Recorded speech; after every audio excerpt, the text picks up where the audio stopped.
Welcome to the Variety Hour on The Voice, FM 107.9 and AM 990. Listen to you move your mouth. I bet you come from way down south. Now don't tell me, let me guess, you from the town that I love best. Talk Memphis, I wish you would. Talk Memphis, you sound so good. Talk Memphis, high on the bluff. I swear I can't get enough. Listening to you talk that stuff. Talk Memphis, oh yeah, talk Memphis. This is the Memphis Real Estate Hour on KWAM. And now, here's your host, Dean Harris.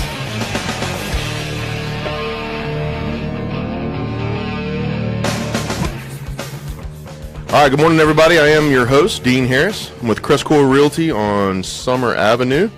You guys will have to come check out our new building. If our signs are back up, we had a freak accident this week. Somebody knocked our sign down, so if you miss us, come back later this week. We'll have our sign back up. Guys, I appreciate you tuning into the Memphis Real Estate Hour. You might have found us on FM 107.9, AM 990, or you might be joining us on Facebook Live. So if you're tuning in to us this morning, we really appreciate you joining us. The Memphis Real Estate Hour is an investment real estate show, guys, that will give you information to move into the investment world. I will have local and national professionals in our field on the show, and we'll talk about everything investing. I've got two really good guests today, so we'll get to that in just a minute. I remind you every single show that I am an investor. So if you've got that old home that you need to sell quickly, or if you know someone that has that old home that need to sell quickly, you can give me a call at 901-619-6170. As I've said before, I don't care what shape it's in. I don't care where it's at. We will find a home for that home. As I mentioned, we're on Facebook Live. Guys, we've had a whole lot of fun with this. This has been a real show changer for us. We've been able to reach out and get in front of people that we never thought we could, especially on a national basis. So I want to welcome all my national investors listening. I've got several in the California region that got up or get up early with us. So I certainly appreciate them. Last week we took a little break from live radio and we replayed the Why Real Estate and Why Memphis show. So if you've got any questions about that or heard anything last week that you thought might be interesting or that you need to know some more about, please shoot me an email or give me a call. My email is dean@crestcore.com, and my phone number is 901-619-6170. I also want to encourage you to go to our newly updated brokerage website, CrestCoreRealty.com. So if you guys have any questions about the investments of the week that you've heard on the show, any of our other listings, if you want to know or learn more about our turnkey alternative program that we've talked about here extensively on the show, you can go to CrestCoreRealty.com, and you can check all that information out there. So today's show, guys, we've got Dan Butler and Douglas Skipworth. They are the co-founders of CrestCore Realty. We're going to talk about building a team and why that is so important. Guys, you've heard Dan on the show before. And he's a frequent contributor. But this morning, we're happy to have Douglas, the other co-founder of CrestCore. So, Douglas, good morning. Hey, Dean, glad to be here. Yes, absolutely. Finally got the invite. That's right. Rainy day, can't get all the guests out. So That's right. Bring up the B team. We needed a hurricane to bring Douglas in, so That's right. So we brought him in this morning. That's right. And I'm glad to be here. Thank you very much, Dan. Welcome back to the show. Thank you. You guys doing all right this morning? Yeah. We're going to jump right into it. I do have investments of the week. We're going to do that at the bottom of the hour.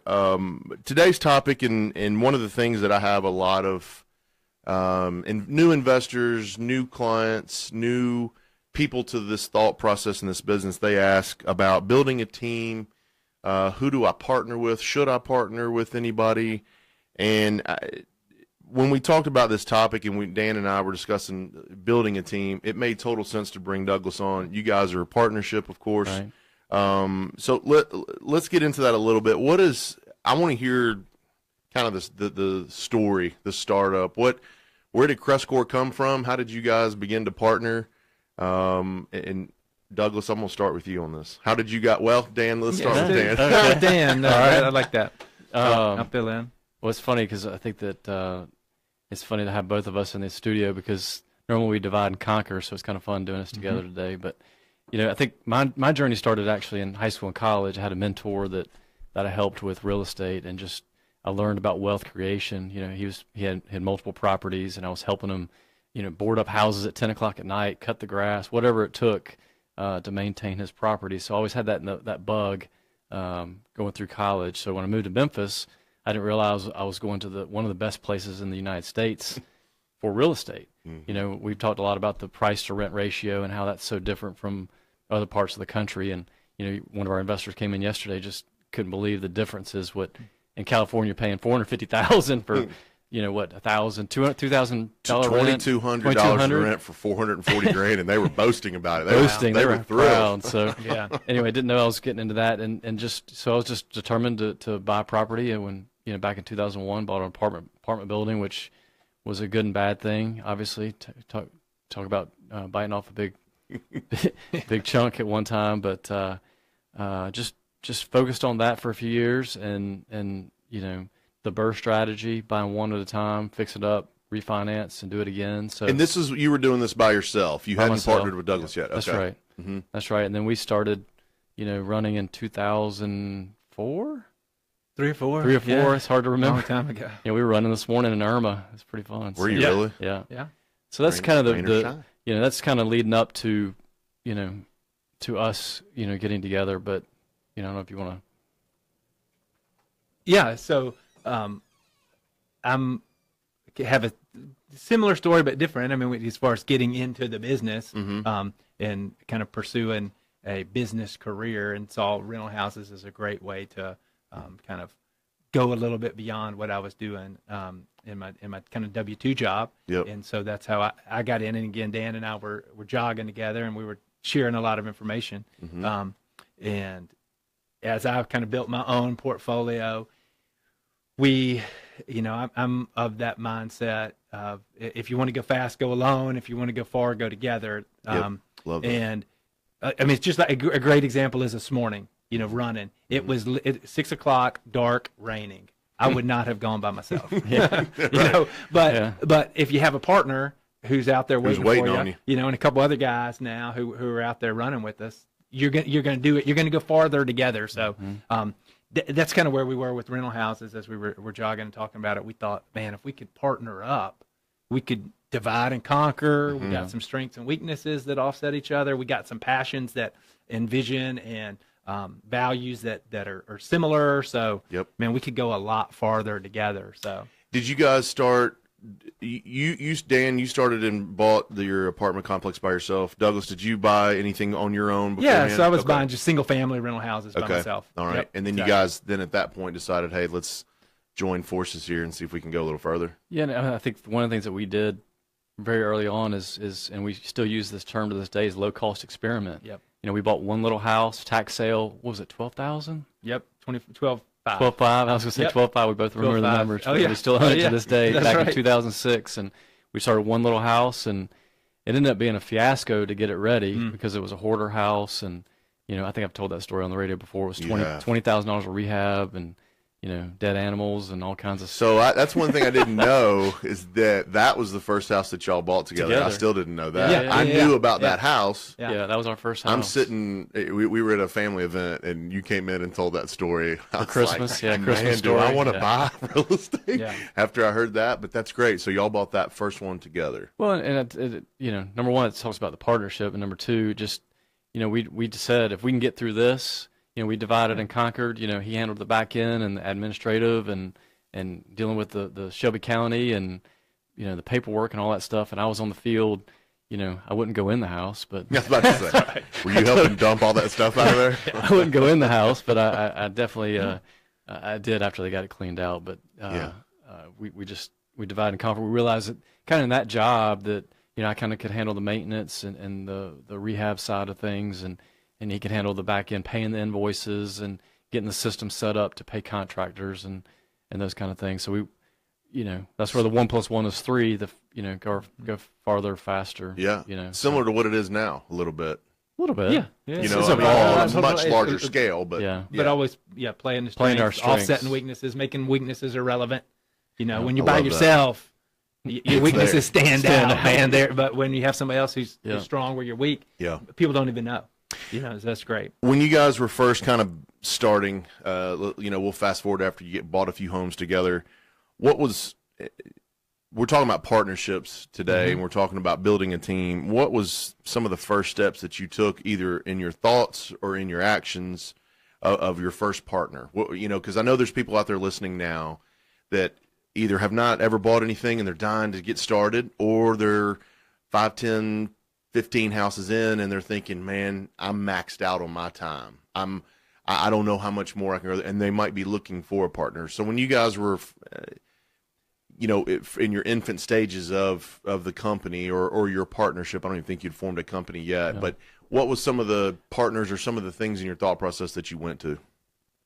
Well, for me, and I've been telling this the last couple of weeks to people that they're kind of new, and this is why it'd be good for your listeners, our listeners, to think through, like, banking relationships is probably one of the key, I think, Douglas, you like to call them senior partners? That's right. They're your senior partners. They're our senior partners. Sure. So get them paid off. Because a lot of people that I talk to have these banking relationships with these big national banks, that just know them as a number, for lack of better words. It's kind of like going to a small, school of 15 or a school of 400 people. That there's a difference. Your teacher really knows you, sure, and your one is that's Clemson. I was a Social Security number. That's how they knew me. That's how I got my grades, was my social or last 4 digits. But so getting that banking relationship was probably the first big partnership that always comes to my mind, at least, that if we didn't have those, we could not have scaled buying the properties that we did, as fast as we did. We probably could have gotten there, but, and those banking relationships have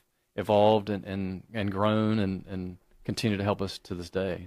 So this is something that I've talked about on the show before, and you and I have had a banking show about how to get approved and the 5 C's, is that of credit? Yeah. Okay, so we did the 5 C's of credit a couple weeks ago.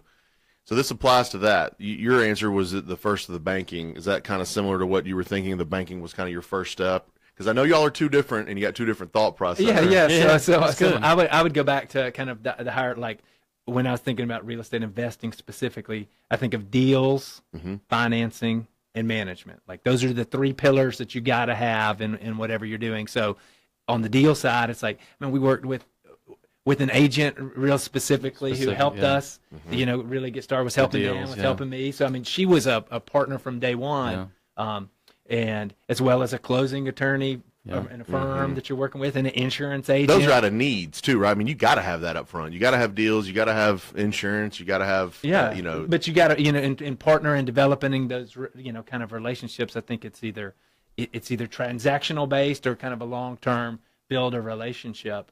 And so we were looking to build relationships and build that team. So on the deal side, there's a lot. On the financing side, I think Dan spoke to that. And then on the management side, it's the contractor, the inspector, whoever's out there kind of helping you, a leasing agent or a management company. There's a lot on the back end side as well that we partnered with, and some partners come and go, but you got to have a team. There's no doubt you got to have a team. You just can't do it. You can do it by yourself, but you're way limited. Yeah, that was my next point. Is if a lot of people say I don't. We know some people out there that are not partnership folks. So in my thought process is how in the world. You've only got so many hours in a day, right? That you can physically. I think 24 last time I checked. Yeah, but everybody. They're not adding. There's a limiting factor for everybody. Yeah. So you got to sleep in some of that. So you're really limited on what you can do by yourself. What are some of the guys? As we're talking this morning, I've got Douglas Skipworth and Dan Butler in the studio from CrestCore Realty, and we're talking about team building relationships. What are some of the things early on, and we're going to get to this later about a little bit advanced as our company has grown and as you guys have grown, but from the initial startup point, were there some things and even partners, obviously, that you made that maybe you wouldn't? So for my investors and clients that are listening now, are there some swings and misses out there that you initially did at the very beginning? And of course, we don't have to name who they are, but is there something you might say, hey, I'd do over again, I wouldn't partner, or I would wait to partner even? A couple that come to my mind is, we started out with, everybody's, I say everybody, a lot of us think of going to the cheapest route first, and so, we went with somebody, say for closings, the cheapest one out there. Wasn't really an attorney, but as a title company, and so you evolve and say, you know what, we went to a couple closings where, I think we're still waiting on paperwork from 10 plus years ago, right? Yeah. Right. So we never went back to those guys, right? So we kind of shifted and say, you know what, it's worth partnering with somebody, that we trust, that's going to have our back, that's going to have that paperwork buttoned up, the title's good, and so title companies, attorneys come to my mind is one of them, but because I know we're all looking for the cheapest and best. Cheap, really. We all want it inexpensive. But in title companies and closing attorneys, I think you pay for what you get. If it's $100 to close a thing, you need to kind of look at it, or $50, whatever it might be. And we've also chosen to go deep instead of wide, right? I think we try to stick with Will Griffin and his firm. We've had him on the show, and just everything that he can handle, we try to send his way. And so, what does that do? They're going to take care of us. They're going to watch out for us all along the way and keep us from getting in trouble. And that's what you really want, because real estate, why do you have title insurance? That's the whole point, is to keep you out of trouble. But Will's been a great partner. He's been a good partner for CrestCore, a good partner for myself and our team, our closing team or our sales team. And I'd probably be remiss not to mention Big House too. Steve, exactly the same way of a partner being there for us and for our clients. That's right. Steve Big House is one of our mortgage lenders. Brighton Bank is also one that we partner with. So it's so funny because they're all partners. They're all partners of ours. They're great team members. We send our clients to, that we know can rely on to give us good feedback and good response time to our clients. So yes, those are just to name a few. All right, guys, we're going to take a real short break. I've got Dan Butler, Douglas Skipworth here in the studio with me this morning. They are the co-founders of CrestCore Realty. We're talking about building a team, partnerships, and along the way, and what you need to have and what maybe you don't need to have. So stay tuned. We'll be back in just a few minutes. You're listening to the Memphis Real Estate Hour on FM 107.9.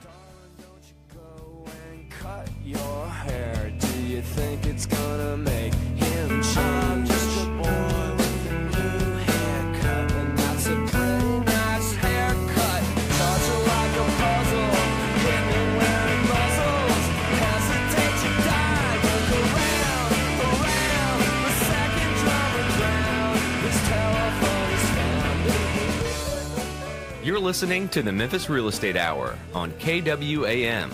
We'll be right back after this. Is it a good time to buy or refi? Is it a buyer's market or a seller's market?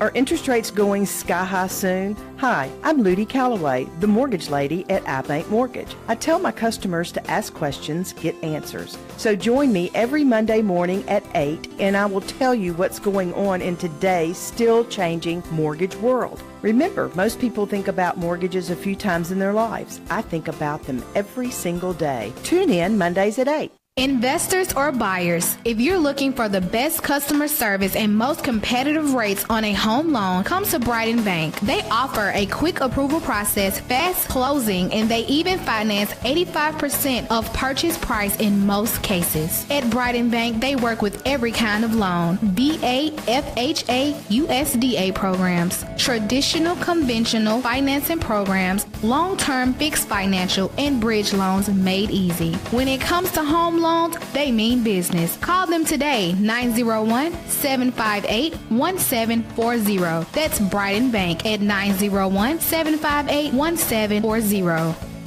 Griffin, Clift, Everton, and Mashmeyer, PLLC, is a full-service law firm with over 50 years of experience in the Memphis area. Real estate closings have continued to be the forefront of their law practice, which include residential, commercial, and development real estate transactions, drafting and negotiation of real estate contracts and leases, business information, preparation of wills, probate, and estate planning. Their firm represents a number of builders, developers, investors, and local lending institutions, and is approved to close transactions for most local banks and mortgage companies. In addition, they offer title search, title examination services, and title insurance through several well-established title insurance companies in the Memphis area, as well as Tennessee and Mississippi. They strive to offer services in a prompt and timely fashion while advising and representing clients in a zealous and professional manner. Should their offered services be of need, please contact William N. Griffin Jr. or any of their attorneys at 901-752-1133. They can also be found online at www.gcemlaw.com or on Facebook.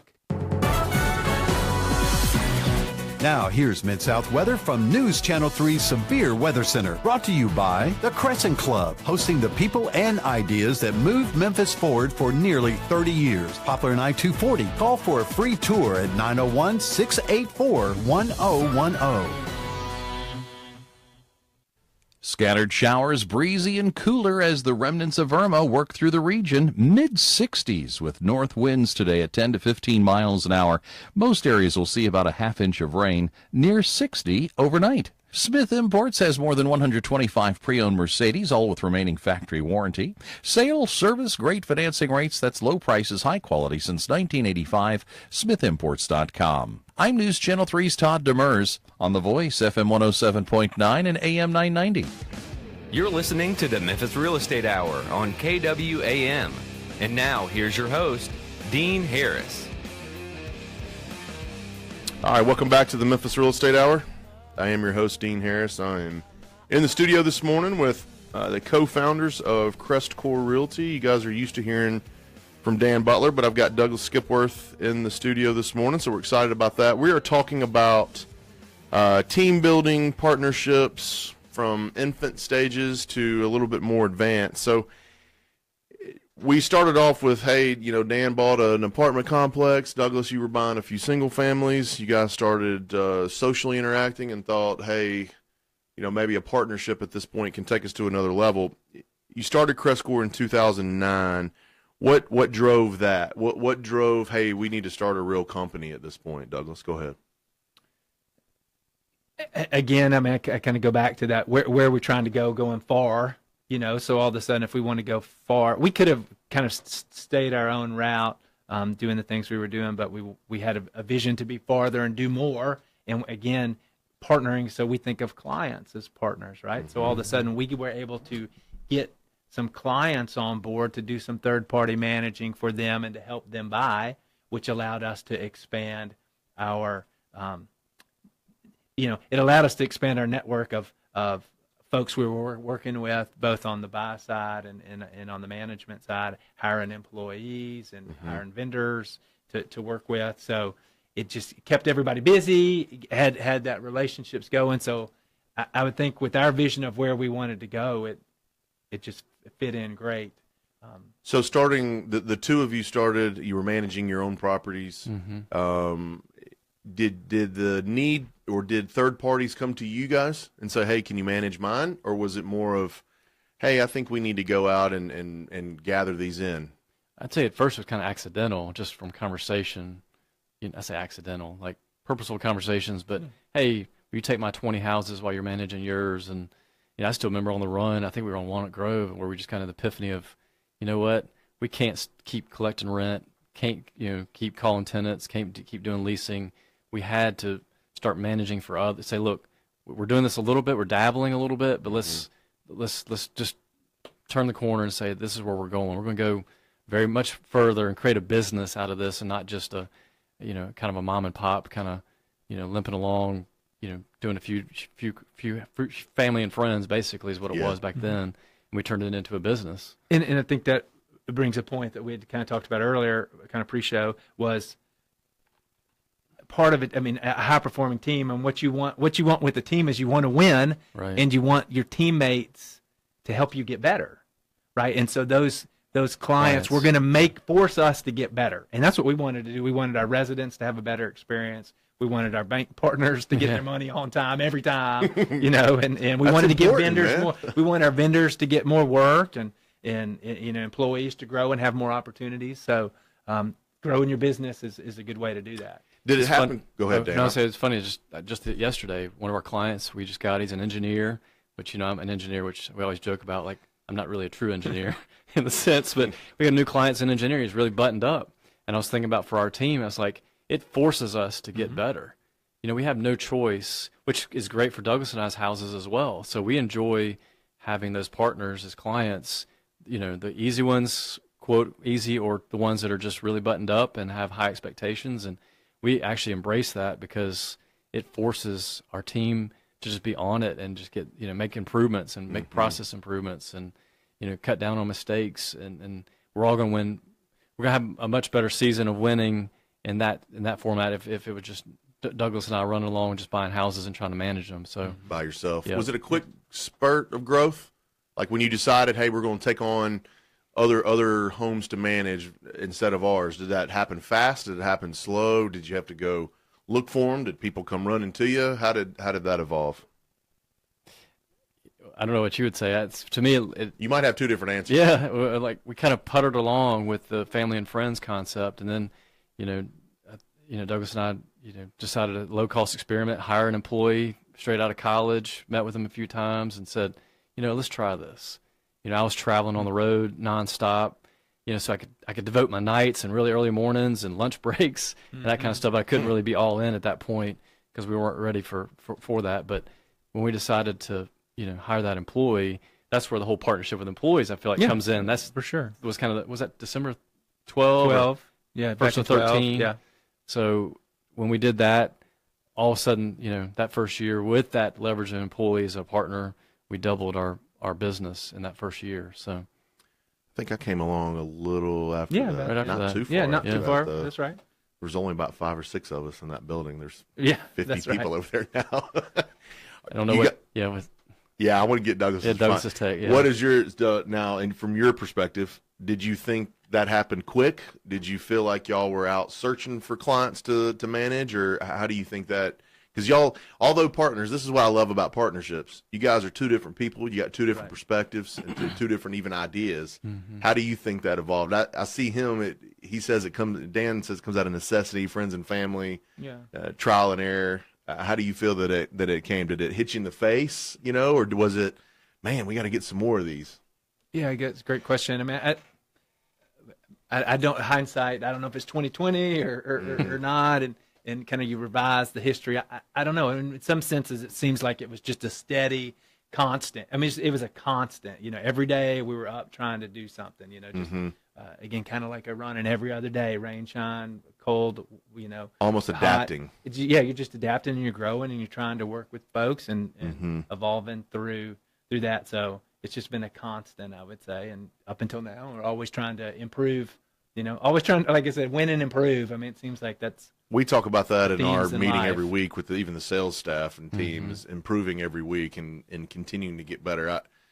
It's been a whirlwind the last 6 or 7 months, but even in this last 2 months, it's been just adapt. I would never would have thought the three of us could have done what we're doing on the sales team right now. But man, and I even now I'm thinking I feel the same way I did a year ago, not even coming close to the volume and transactions that we're doing now. Part of that's building our systems and our processes and scorecards and hiring the right people. All that's playing into this story. So it's not just, lucking into it. And, no, there's not a whole lot of luck. Yeah. That's right. Yeah. As we've gotten further along and you guys have grown in your businesses, and I asked this question on purpose from the very beginning, what was kind of an important partner, is you have the same answer now as you've developed and we manage 2,500 houses. You guys own a good portfolio. What do you still feel now that your most important partner is?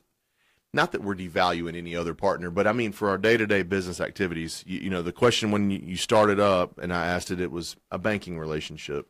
Yours was deals, that's what we needed first. What now, as you sit now with CrestCore, what are some of your most important type partnerships? Because banking might not be it. If you guys are not buying right now, or maybe that's not your partner right this second. In your mind, what do you go to when you think, what are some of the key parts of what help us be successful every day? And it might not be a part, it might be employees. I mean, whatever it could be. What do you guys think now, for those that are listening, if they've got, managing a company, 100 plus, 200 plus houses, what do you guys think now might be your most important partner or asset that you're using now? Go ahead, Dan. Well, I mean, I think it's multiple. It's, we actually, value tenants. We feel they're partners. We're trying to get metrics to measure their happiness with us. That's right. And I read a good quote the other day about property management companies that are growing, are advocates for tenants, not adversarial. And so we have always taken the advocate tenant, like customer's always right. They're a customer, right? So tenants, our employees, those are partners for us, our clients. And then it's the whole bucket of just the vendor partners This is kind of how I would. I don't know if that's Sure. Which includes your banks, your contractors, your subs, your insurance, all that stuff that plays in. But you see how that changes. You see how when you first answered that question, it was a just banker. about the bank. Yeah, that's all. And then you were like, I need deals. Yeah. Now it's like, okay, well, we still need bankers and deals, but now it's our tenants are a partner. Our company has evolved, and it's different things that have come from that. Douglas, what you see that the same way? What kind of partnerships are you leaning on now that you think are important as our company sits right now? Yeah. So first, I want to go on the record. Yesterday was Dan's birthday, by the way. Oh, yeah. So as a happy birthday, I'll go on records. And best business decision I made was partnering with Dan. Yeah. Right. So still day in, day out, I think for me that I got that business partner in Dan. So that's real important. And for us also now with kind of what we're doing, we got clients and vendors and stuff. So the employees, I often, more often than not, I call them colleagues, right? Because they're partners, they're folks you work with in the trenches day in, day out. And then kind of two others that I think about are crucial and might be more important to the new investors would be kind of your advisors, whether it's an paid advisor or just kind of a mastermind kind of advisor, mentor even. Those folks are your partners, and I mean we get a lot from that type of thing. From that type of thing, as well as your home team. Your home team, whether it's your spouse, whether it's a good friend, whether it's someone helping you who's encouraging you. It's hard to go life alone. I was about to say, you made a great point just right then. If you're married and you have a family, trying to do this without including them into it is almost impossible. Yeah, because it's going to. They have to be on board. They have to, because if you're working a full-time job and you want to be an investor too, then you got to be. You're doing stuff at night and on the weekends, and I always say this, but happy wife is a happy life, brother. If she's not on board or he is not on board, vice versa with our female investors, then I think it's tough. So that's a great point to bring up with there. All right, so. We're in the point now. We're fast forwarding. We had a startup. You found your partners early. We're more advanced. We're a company. We manage 2,500 houses. We're countless employees over there. Talk about our employees, the system of hiring. We've talked about how we didn't have that at the beginning. How do you think that's benefited us at this point? Because I know Culture Index is a huge part of our company, and I'm a huge fan of it. I love to hear Mark talk about it. He can pinpoint your work history, your work habits, to a T. But talk about, Douglas, for a minute. Yeah. The systems of hiring, how we use that, how it's important to us, and how we've benefited from it. Yeah. Again, I mean, if you think about it, this is a team. It's team sport. You want to win. You want to perform. You want to sharpen each other, and you want to put the right people in the right seats. Man, you want a point guard bringing the ball down the court. That's right. Not a 7-footer. Not your center. Not your center. That's right. So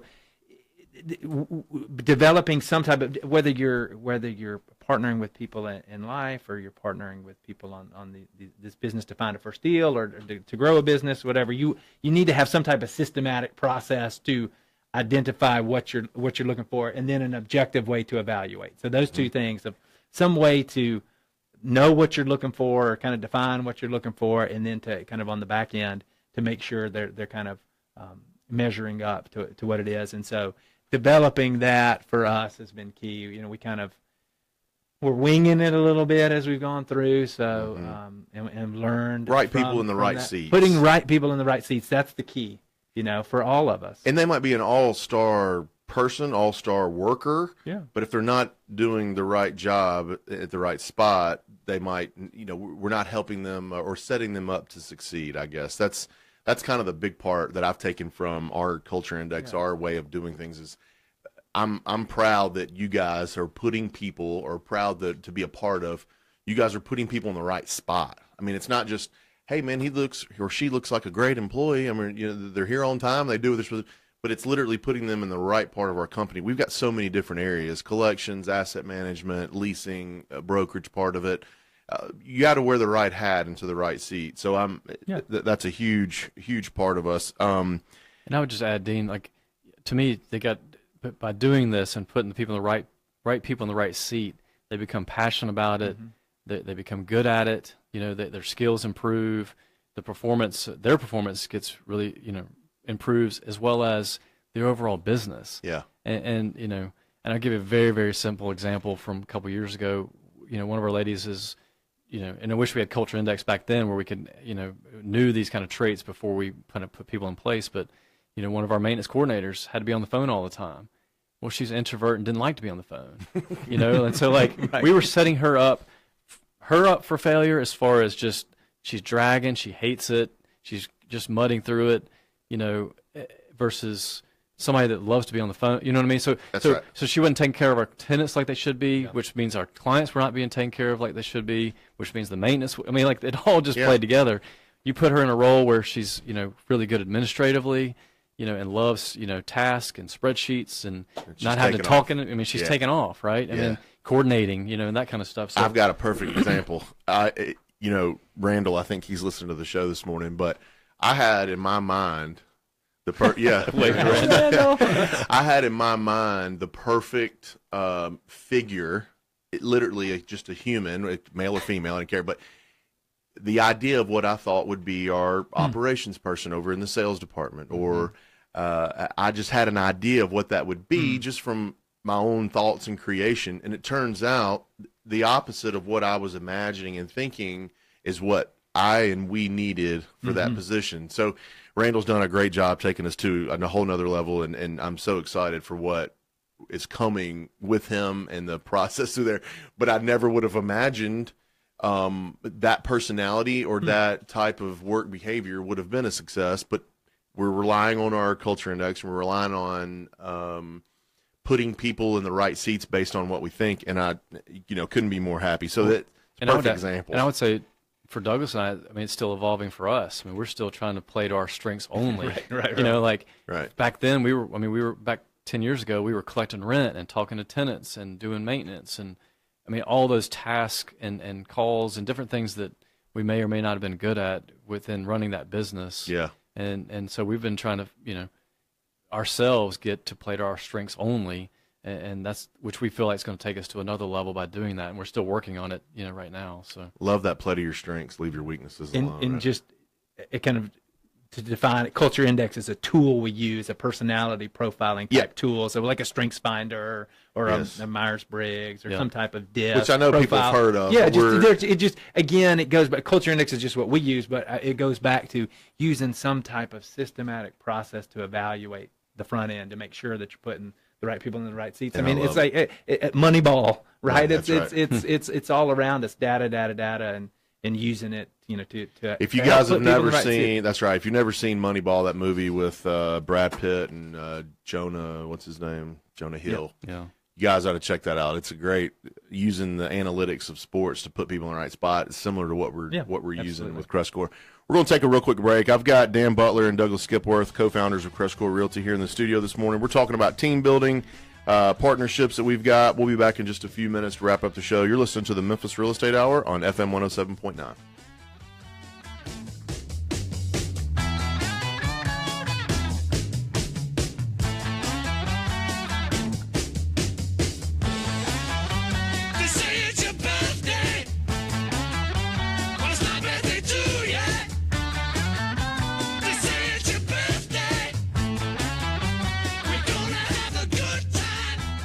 You're listening to the Memphis Real Estate Hour on KWAM.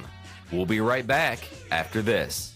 Is it a good time to buy or refi? Is it a buyer's market or a seller's market?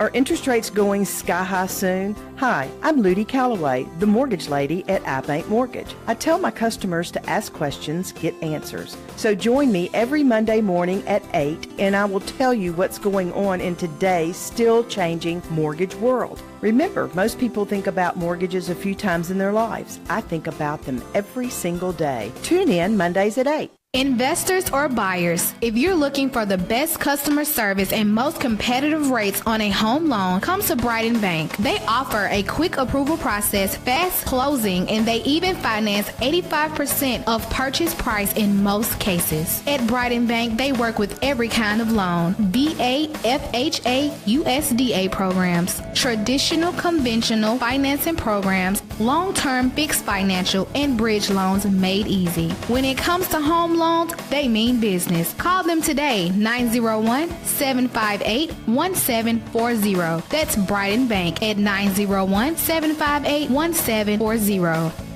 Griffin, Clift, Everton, and Mashmeyer, PLLC, is a full-service law firm with over 50 years of experience in the Memphis area. Real estate closings have continued to be the forefront of their law practice, which include residential, commercial, and development real estate transactions, drafting and negotiation of real estate contracts and leases, business information, preparation of wills, probate, and estate planning. Their firm represents a number of builders, developers, investors, and local lending institutions, and is approved to close transactions for most local banks and mortgage companies. In addition, they offer title search, title examination services, and title insurance through several well-established title insurance companies in the Memphis area, as well as Tennessee and Mississippi. They strive to offer services in a prompt and timely fashion while advising and representing clients in a zealous and professional manner. Should their offered services be of need, please contact William N. Griffin Jr. or any of their attorneys at 901-752-1133. They can also be found online at www.gcemlaw.com or on Facebook. Now, here's Mid-South weather from News Channel 3's Severe Weather Center. Brought to you by the CrestCore Club, hosting the people and ideas that moved Memphis forward for nearly 30 years. Poplar and I-240. Call for a free tour at 901-684-1010. Scattered showers, breezy and cooler as the remnants of Irma work through the region. Mid-60s with north winds today at 10 to 15 miles an hour. Most areas will see about a half inch of rain, near 60 overnight. Smith Imports has more than 125 pre-owned Mercedes, all with remaining factory warranty. Sale, service, great financing rates. That's low prices, high quality since 1985. SmithImports.com. I'm News Channel 3's Todd Demers on The Voice, FM 107.9 and AM 990. You're listening to the Memphis Real Estate Hour on KWAM. And now, here's your host, Dean Harris.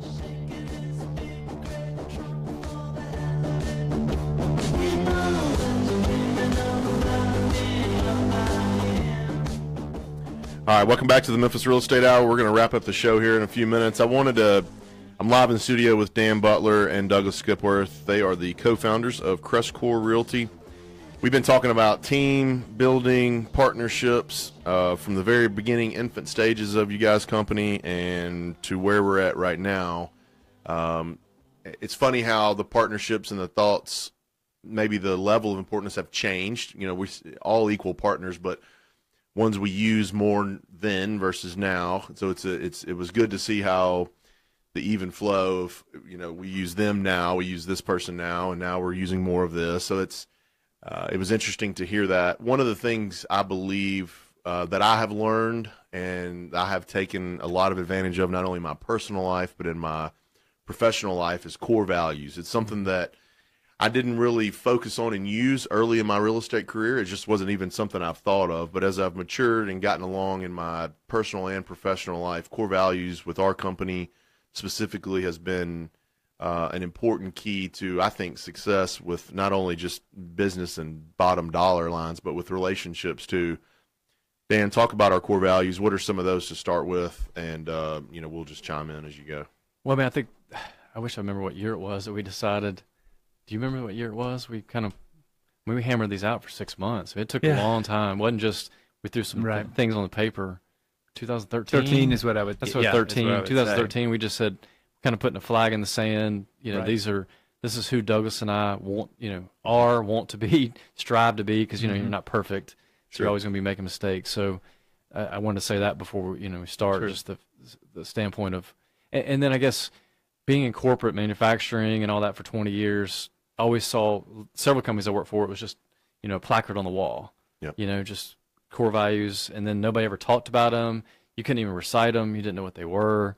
And Douglas and I, when we started in 2013, and really that's been an evolution in of itself too, like of getting that as part of our daily fabric. So whether it's the conversations or with clients or whatever may be. So I wanted to throw that out there. But the first one we have is just integrity, and just doing the right thing, whether somebody else is looking, and just trying to always do right by people. So that's probably the first one we came up with. That's one thing I've mentioned to people always, that I don't care who you are, how big your company gets, how small it is, you're going to make mistakes, right? It's going to happen. You're human beings, it's going to happen.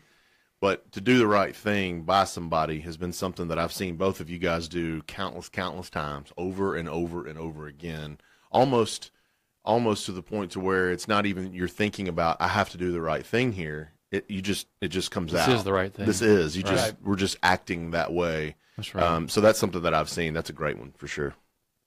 What's our next one? Personal accountability. Yeah. That's always been, near and dear to us is owning it. And what are you going to do to fix it? What are you going to do to help, move it forward, that kind of thing. So really owning it, I don't know if you'd add to that, but a can-do attitude. I mean, it's if it's to be, it's up to me. Yep. Yeah. Serving others. I mean, service goes into another Yeah. core value, but just that whole attitude of taking responsibility, of not being a victim. Yeah. I can control my own destiny, not in a I'm kind of God kind of thing, but hey, the horse is made ready for the day of battle, but victory rests with the Lord. Kind of like I'm going to do my part, and then it's out of my hands. That's right. That's right. Yeah. How many emails do you get where people just make excuses why they can't do something? And we just don't believe in that. Don't want that. Want a team that embraces. Okay, there's a problem. Here's what I'm gonna do. Even if they mess up, even if somebody messes up, that's okay. Like I've listened to several podcasts over the weekend, and several of them just were hammering home like you don't learn by doing right, you learn by failing. And so with our culture, we're trying to get it to where we own it. Even if they we were talking about that this morning, actually on our run. Remember, we talked about implementing a call center. And, that's right. That's right. It's like the guy's owning it. And it's like, all right, so Douglas and I have some opinions, but it's like he owns it. He's going to run with it. And if it doesn't work, we have confidence that he's going to change course. Yeah, right. That's right. And he'll take responsibility. And versus blaming the call center, or blaming Dan and Douglas, or blaming whoever. No, hey, this isn't right. We're going to move in this direction. So that's been a. So we had what was the first two? Integrity, personal accountability, and then what's our next one? Service. Yeah. Golden rule. Treat others as you'd want to be treated. Yeah. All right. What's the next one? Partnerships, which we're talking about today. And it's what we've all. That's right. Clearly, that one's clear. Kind of how we do it. And then the last one. There's two more. Yeah, good. Grow or die. Just growth. Just a growth mindset. Okay. Constantly, whether that's personal development, partnership development, kind of like we talked about, improving each other, iron sharpening iron, or growing your business, growing your portfolio.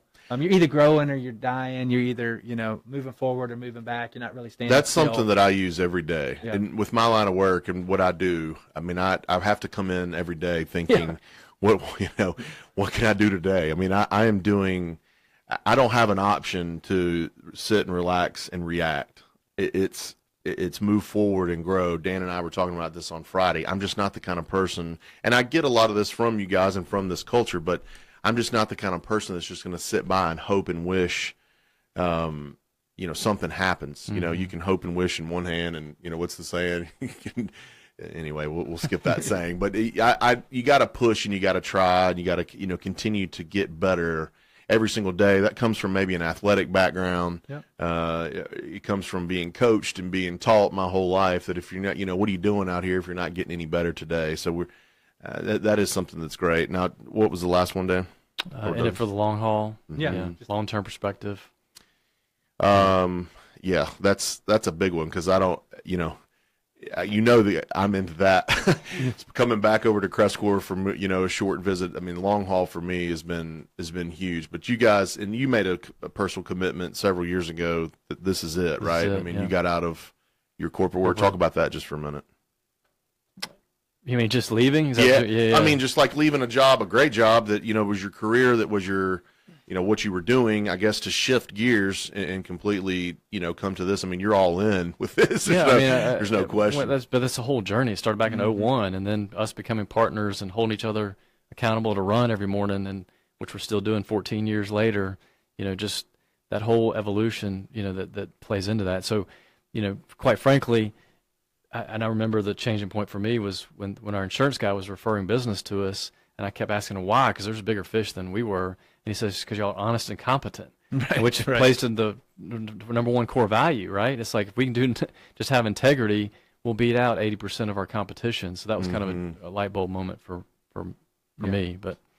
Yeah, and just on long-term perspective, just to tie it into this whole show, right? Buy and hold investors. That's right. I mean, it's like you can't be a buy and hold investor without having a long-term perspective. Yeah. We know a lot of people who don't have a long-term perspective and want to be buy and hold investors, and they end up selling the house within a year, couple years, or they'll flip it or they'll get out of it. It's just not.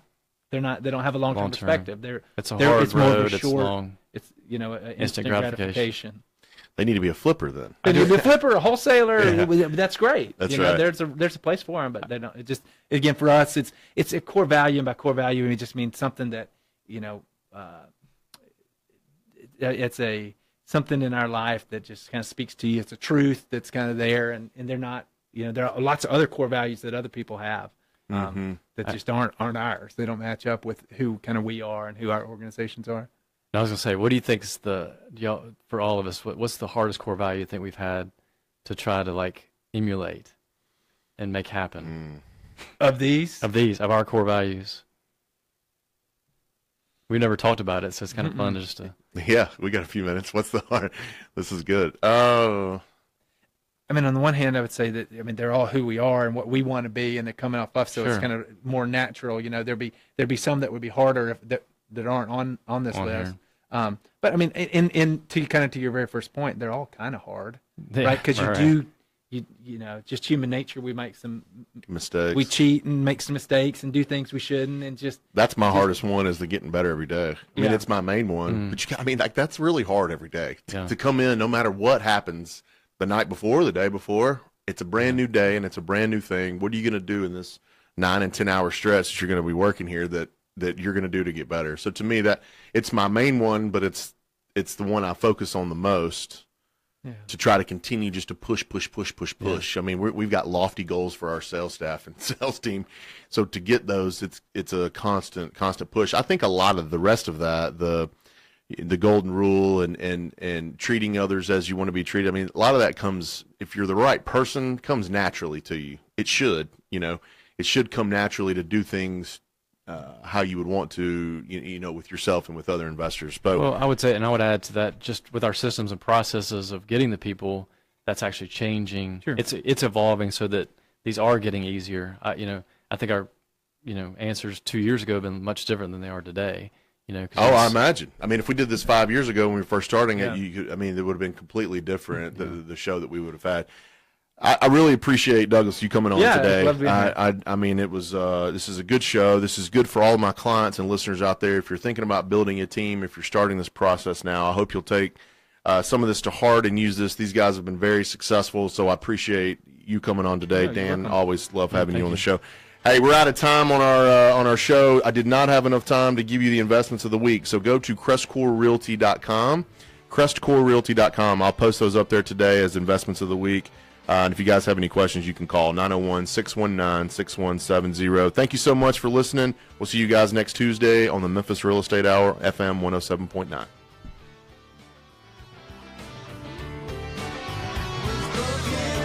Serving Tennessee, Mississippi, and Arkansas. The latest news stories are here. This is KWAM Memphis.